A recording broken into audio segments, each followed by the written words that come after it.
Ang sarap talaga mabuhay. Ang sarap maging guwapo. Welcome back again sa ating YouTube channel. Direk Noelsa, ang Adonis ng Kalingap. Mga Kalingap, mga ka-Adonis, at mga katekram din naman, I was surprised na makita itong si Brother Jose nakasama itong si Dave. Ilang linggo lang din naman akong hindi nakapag-content kahit papaano dito po sa atin pong brother community na mga katekram, nakita ko biglang kausap na ni Brother Jose itong si Dave. May mga nagsasabi sa atin na reaksyonan daw natin itong kila Tatay Tekram, particularly ito pong si Dave. So sa ganang atin naman po, wala namang problema yan sapagkat ang Kalingap at ang mga katekram family ay iisa lamang sa kanila pong adhikain.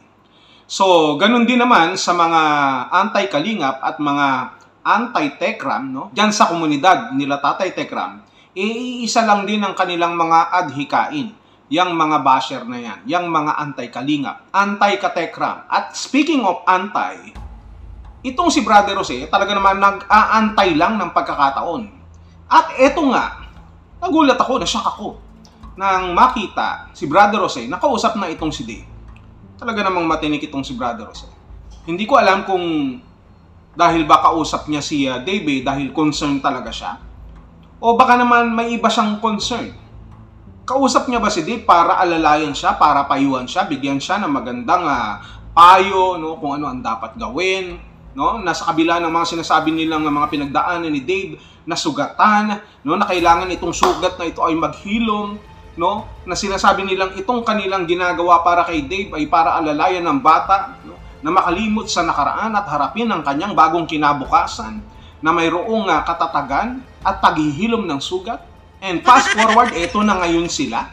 Bukod dun sa mga sinamahan ni Dave na kanyang mga ninong, mga Jezebels, eto naman si Brother Jose. Concern ba talaga? O baka naman may iba siyang concern, kagaya ng sabi ko kanina. Panoorin nga natin kung ano ang ating pong mapapansin, kung ano yung aking main concern. And then, nasabi mo rin sa live mo na meron ka talagang pera na worth 3 million na na-transfer. So, hindi pa yun kasama yung pabunot? Yes, yun.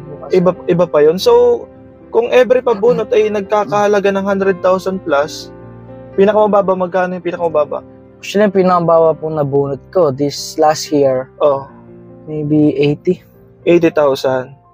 Nung mga nakaraan? Mga nakaraan po malaki, 16 po mo, 17. Naku, malaki pala yan, Brother Jose. Marami tayo dyan. Abo, 17 po kasi, meron akong alam niyo po yung kapa. Okay. Tapos puro pera. Okay. Yung kasi katulad kay Superman. Oh, yung kapa. Ganun. Oh. Tapos meron din po worth magkano yan? Hindi ko po kabisado, pero nagpas po 100. Ibig sabihin, kasi nakita ko, binibigay mo yun sa kanila. After po talaga ng event or mismong event, after ko po yung binibigay ko po. Pinagkakatiwala mo rin sa kanila? Yes po, kasi sabi ko nga po, nandun po yung trust. Okay. Yeah, syempre, nakita ko talaga binibigay mo naman eh. Opo. Kanya ba nagad po sa 1,000 eh. Inaabot ko po sa kanila. Okay. So, anong balita mo doon? Ay, lang po, hindi ko alam. Hindi mo na alam. Pero, withdraw, tapos pinalipat. Opo. Bali, hindi po siya naglabas ng pera. Withdrawal slip lang po. Okay. So matotal, kung ating i-calculate, hindi lang 3 million ang pera mo.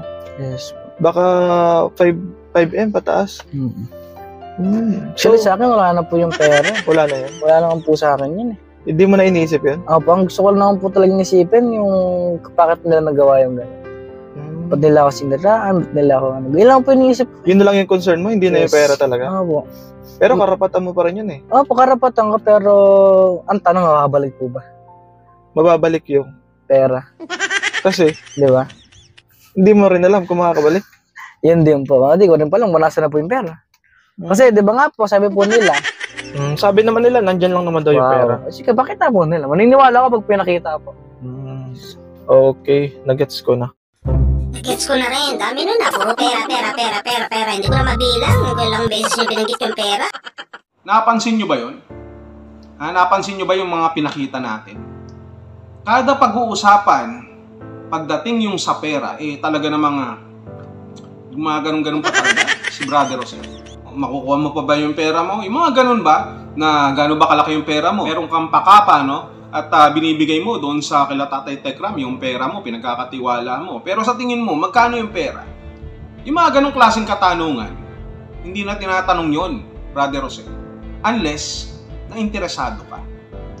Sabihin na lang natin na may pera dyan. Malaki-laki rin yung halaga. Huwag mo nang i-specify pa. Bakit mo ini-specify pa? Interesado ka ba, Brother Jose? Kasi parang hindi ka lang nagtatanong eh. Mukhang parang interesado ka talaga eh. Kasi may pagganong-ganong ka pa yun. At nababanggitin mo, mga higit 5 million? 5 million? Tapos, mga ganun-ganun ka pa eh. Mukhang takam na takam ka dun eh sa pinag-uusapan eh. No? Dun sa mga naibigay ng sponsor eh. Ha? Brother Jose, concern ka ba talaga kay Dave o baka naman concern ka dun sa mga sponsor na nagbigay? Tanong lang yan ha. Tanong lang naman yan. Kasi mukhang ano ka talaga eh. Interesado ka talaga eh. Pag ganyan na ganyan, edi ikaw na, ang galing-galing mo pala. Pagkatapos mo sa Kalingap, dito ka naman kila Tatay Tekram. Naghahasik ng pananim. Hindi lagim. Pananim. Mukhang nagtatanim ka pa lang.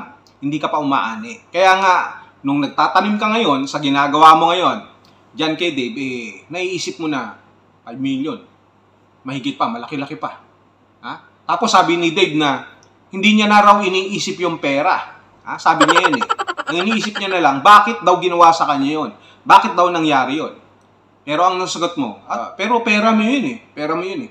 Puro na lang pera. Iniisip na nga ng bata eh. Kung ano yung gusto niya sabihin eh. Na hindi na mahalaga sa kanya yung pera. Ha? Yun na, yung pinag-uusapan that moment ha, na nag-uusap kayo, yung sinasabi ko. Parang iba eh. Iba talaga eh. No? Yung facial expression mo eh. Dapat ganito. Brother Jose, medyo halata eh. Huwag ka masyadong pahalata.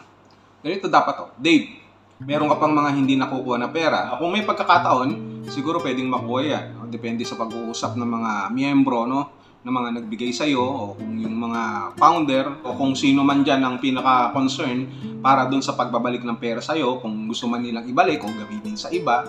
Ang importante dito, kung hindi man maibalik sa'yo yan, kung para talaga sa'yo yan, no? At sa tingin mo ay hindi binigay sa'yo, yung nasa taas na lamang ang nakakaalam.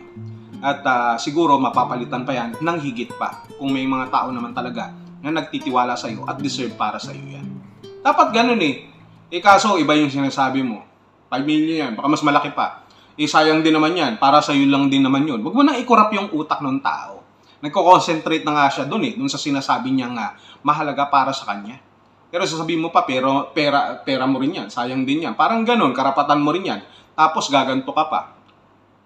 Talagang naisip mo, no? Parang siguro at the back of your mind, Brother Jose, sinasabi mo na, mukhang matitindi yung mga sponsor ni Dave.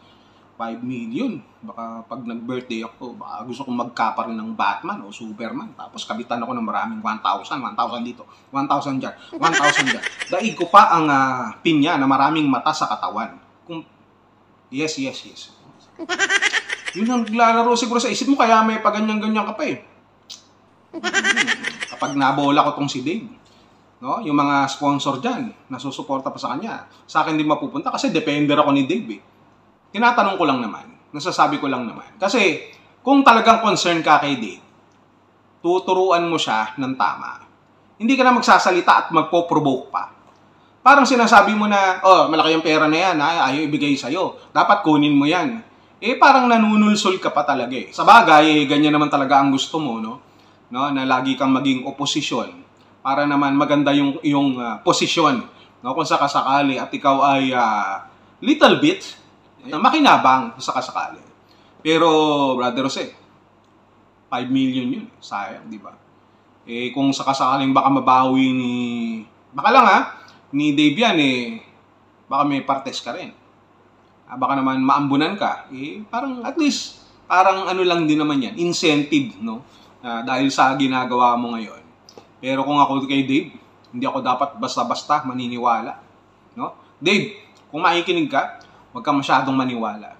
No? Kung ako sa'yo, tumahimik ka sa isang lugar, magmuni-muni ka, alamin mo kung ano yung tama, kung ano yung mali, kung saan nagkamali, kung saan sumobra, kung saan nagkulang at kung ano ang dapat na gawin.